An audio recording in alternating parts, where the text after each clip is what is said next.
I am looking at the developments surrounding the sudden push toward Iran's ceasefire talks, and the first thing that becomes clear is that the public conversation is focused on the visible confrontation while missing the strategic calculations happening underneath it. I have spent the last several hours reviewing the available battlefield indicators, diplomatic signals, and military positioning surrounding this confrontation, and the reality is far more complex than a simple headline about escalation or de-escalation.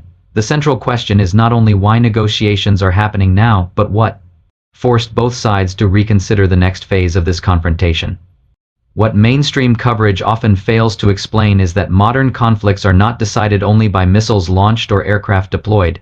They are shaped by pressure points, economic vulnerabilities, military readiness, regional alliances, energy routes, and the ability of each side to sustain prolonged conflict. Behind every public statement is a calculation about capability, cost, and political survival. The next 72 hours represent a critical window because ceasefire discussions after a military confrontation are rarely just about stopping the immediate exchange of fire. They are about determining who gained leverage, who absorbed damage, and who is attempting to reset the battlefield before the next round begins. The hidden reality is that Iran and the United States are not only negotiating over a temporary pause, they are testing each other's limits. Washington must calculate whether additional military pressure creates strategic advantage or triggers a wider regional conflict involving proxy forces, energy markets, and key maritime routes. Tehran must calculate whether continued confrontation strengthens its position or exposes deeper economic and military vulnerabilities. The overlooked factor is the balance between visible military power and asymmetric resistance.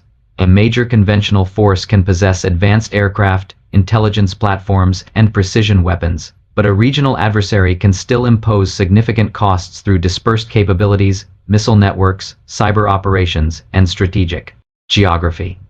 This is why the ceasefire discussion matters beyond the immediate headlines.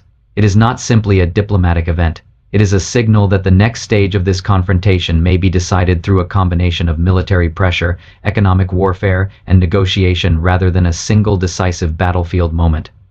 The question analysts must examine now is this: did military action force Iran toward negotiations, or did Iran successfully create enough uncertainty to push Washington toward restraint? Because the answer will determine whether this is the beginning of a genuine de-escalation or simply a temporary pause before the next strategic confrontation begins.